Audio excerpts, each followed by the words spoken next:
Alright, here we are, as promised, in Kor-Sha Lab. We are in a post-Enticers Unity world today. That nerf did go live last week. Adjusting to the change has not been all that difficult. Depending on what your playstyle was before the change, you may be having more or less difficulty doing what you did before.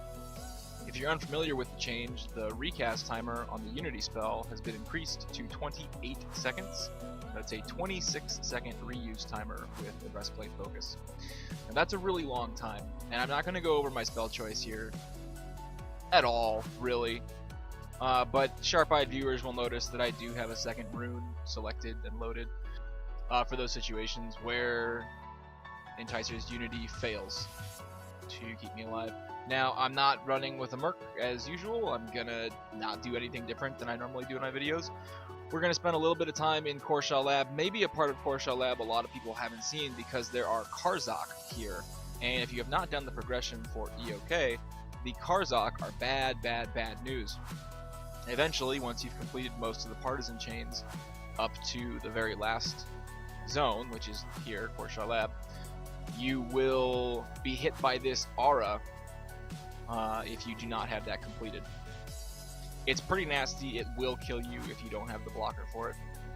So I'm hoping that maybe people get to see part of this zone they haven't seen before. That would be interesting. I'm not going to do a whole lot of talking today. I will put some notes on strategies that I use, since you can still rune tank, but honestly, rune tanking before really wasn't all that great to begin with. It was better to find another playstyle to work with. And now that Enticers Unity has been completely nerfed, in my opinion, rune tanking is far from efficient in terms of being able to tackle content. So all of that being said, I'm going to go over a couple different ways to counteract this. The first and most obvious workaround is just Charm a Pet. Honestly, I think this is the best in all situations where it's available, and spoiler alert, you can find a Charm Pet in every zone in EOK if you look hard enough. I think the developers did that on purpose to give enchanters something to work with in these zones, which is much appreciated. The next strategy we're going to look at in a little bit here, probably about halfway through the video, is root rotting, root nuking, which you might think, oh, like that's so 1999, why would you do that? Well, it's still a valid strategy now, and it's actually a really good way to get XP. I'm not going to go too into detail on how you can take advantage of that, but trust me, if you're an enchanter and you've got your gear and your AAs, go to a zone where you can root and dot things without getting summoned, and especially in TDS, hint, and you will find a good source of experience if you need to grind out some more A's. But alright, enough talking. Listen to the music, watch what I'm doing, and we'll get through this.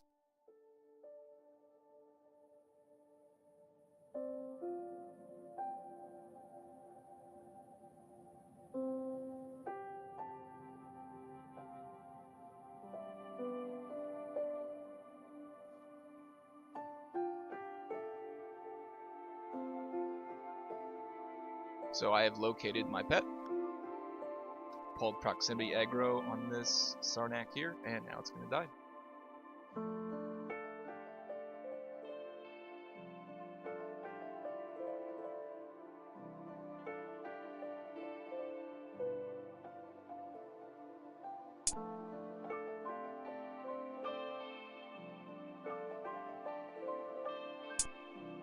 So I'm not sure if the audio is going to pick up that little tick noise that's coming through.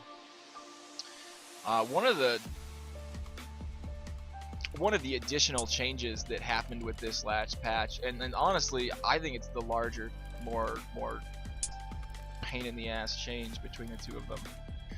They changed the way that Chromatic Haze and Gift of Hazy Thoughts worked. So now, if you have a Drown tick or a Bewildering Constriction tick hit while you're under the effects of Gift of Hazy Thoughts or Chromatic Haze, that tick will eat the charge. Now here's the downside, it won't crit. I mean, it can crit, but it doesn't get the 100% crit mod that you would get if you had used a nuke. So, keen-eared viewers will recognize that what this means is that if you blow Chromatic Haze, and then Drown happens to hit after you click that button instead of a nuke, you're gonna eat the charge and waste all that damage on Drown, which is a Drown tick is far less exciting than a Mind Sunder cast. So what that means is you can either not cast Drown, which is a terrible idea because 40% of your damage comes from Drown and Mindstorm, or you can set up an audio trigger for Drown ticks, and that way whenever you hear that noise, you'll know, okay, my Drown tick just hit, I can hit Chromatic Haze and then Mind Sunder this thing and not lose out on that DPS. No matter how you work it, find something that works for you, but definitely please do not go wasting your Chromatic Haze charges on Drown. That would be a tragedy for your DPS.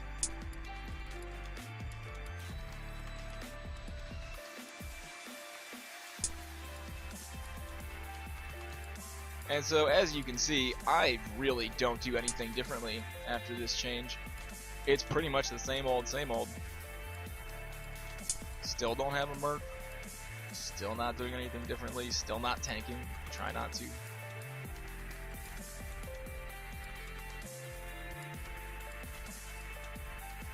And as per usual, when we're running without a Merc and don't have an overabundance of charmable pets, we're going to blur this and just let him sit in out of combat regen.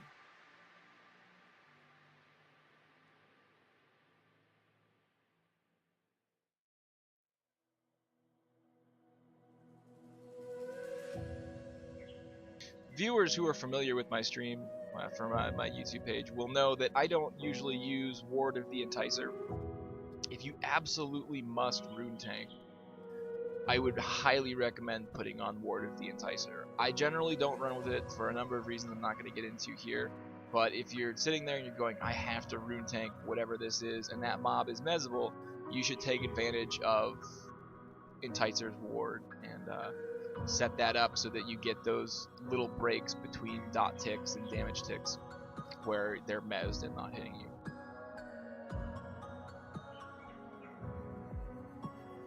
So here's one of the Karzak. I think that if you haven't done the progression but you've come into this zone just to kind of feel your way around and find out what's up, you've probably been face rolled by one of these, possibly multiple times. I'm not being affected by its aura right now, but it has a really nasty aura that it affects everybody with if they don't have the blocker.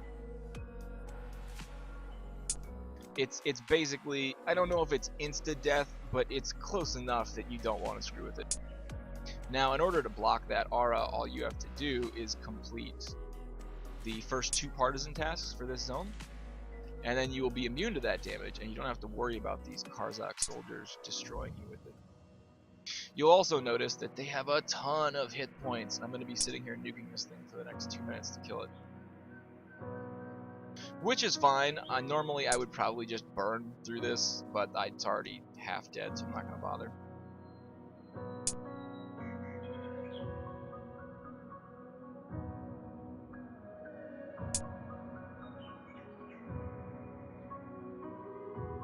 I'm pretty sure they also rampage. I could be wrong on that, but it looks like I'm getting hit by something.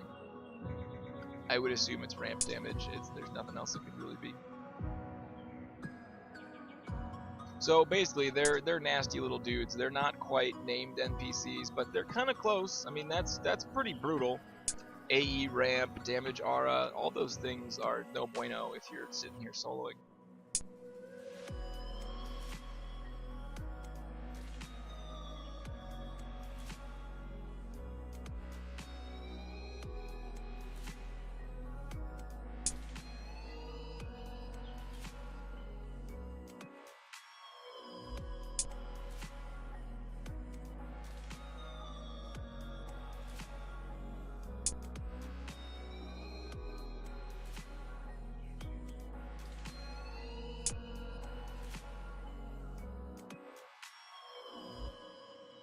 And I don't know if you guys can see my spells and casting window here, but the little immunity to I think it's Gust of a Tree is the spell that they cast. That message popped up in my box here to let me know that if I did, there it is, your immunity buff protects you from the Gust of a Tree. That if I didn't have that, I would be getting blasted by a spell damage AE here.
For anyone who's curious as to what this room is for, this is not used in any group quest. I was actually slightly mystified. I had somebody point out to me what this room was for, who had done these things in beta.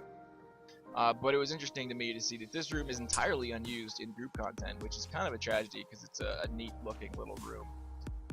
They could have done something with these portals quest-wise, I suppose, to set up later things.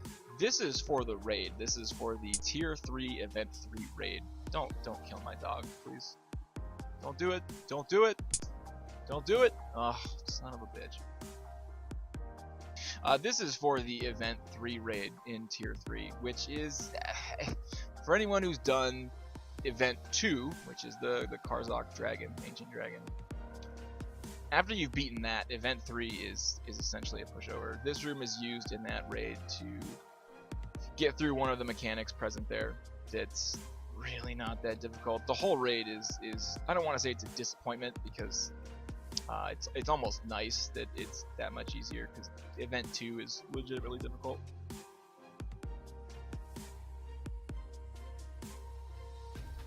But that's what that little portal room is for. You won't use it at all in the group content, which again, it's kind of a waste. Now I'm looking for another dog to charm. I don't know if I'm going to find one. This is probably a good time to transition into the root rot strategy. So we're going to go back. Those golems, I feel like I'm pretty sure those can be rooted, so we're going to go screw with one of those. I really like this room, so we're gonna try and spend a bunch of time here if we can. So this wary guard is actually a placeholder, I think.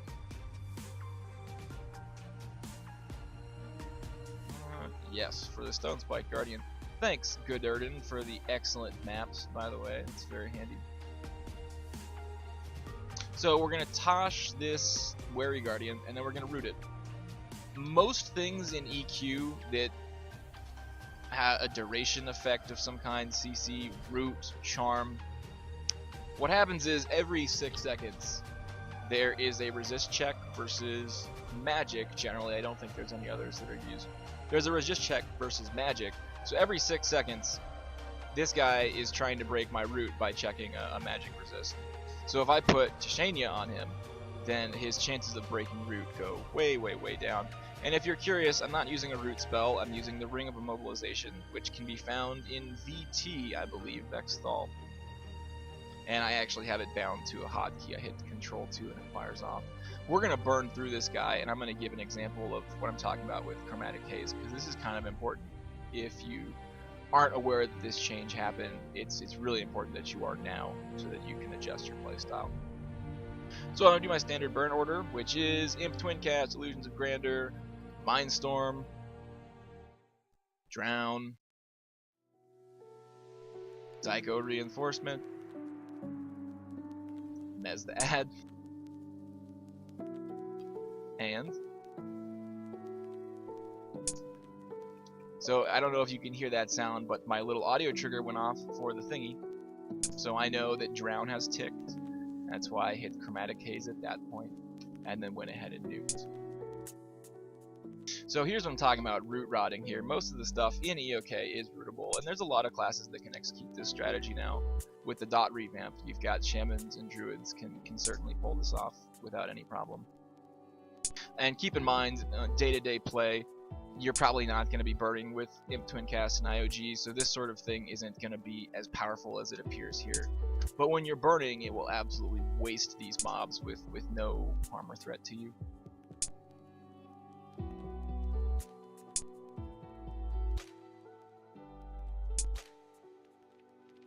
And we'll go ahead and grab another one. These are dying fast enough. Hell, we'll just get the whole room.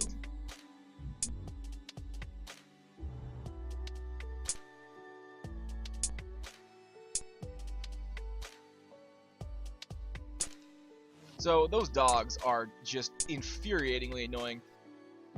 I don't know if you noticed what just happened there, but they cast this aggro fade thing on everything around them. When you get on their target list, the first thing they do is hit you with, it's almost like an FD, but it fades you, and everything on your extended target list just drops all hate, which is nice if you're trying to, say, train through Charduck to get, you know, down to the bottom and you want to just run through without worrying about anything. But really freaking annoying if, for example, you're trying to kill a bunch of mobs and they all regen hit points because they go out of combat.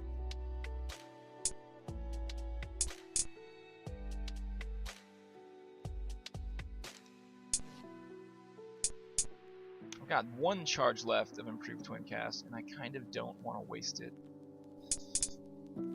So, there. It's definitely going on the Guardian because that has the most hit points. And this other dude who's trying to break root, it's gonna fade in a minute, he's gonna go down. And the rest of this stuff, it probably won't die through the dot ticks they have on now, but another round will kill all of them.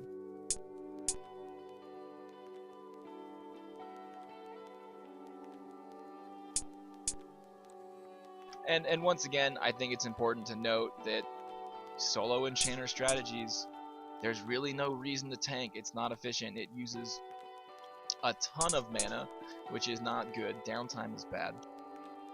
It uses a ton of mana, and there's really no reason to do it unless you absolutely have to. In TBM, I guess the point could be made that almost everything in TBM summons, you probably have to do a fair amount of room tanking still. But it's not required. You don't have to do it, and if you can avoid it, you should.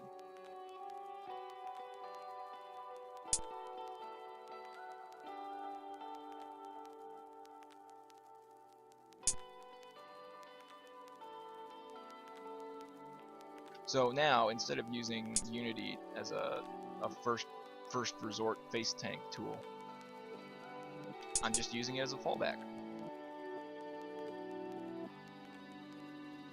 And if I really wanted to, I could probably grab 3 or 4 more and just do this here in the portal area.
And I think that's a good place to end this. So we're gonna end this one for this week.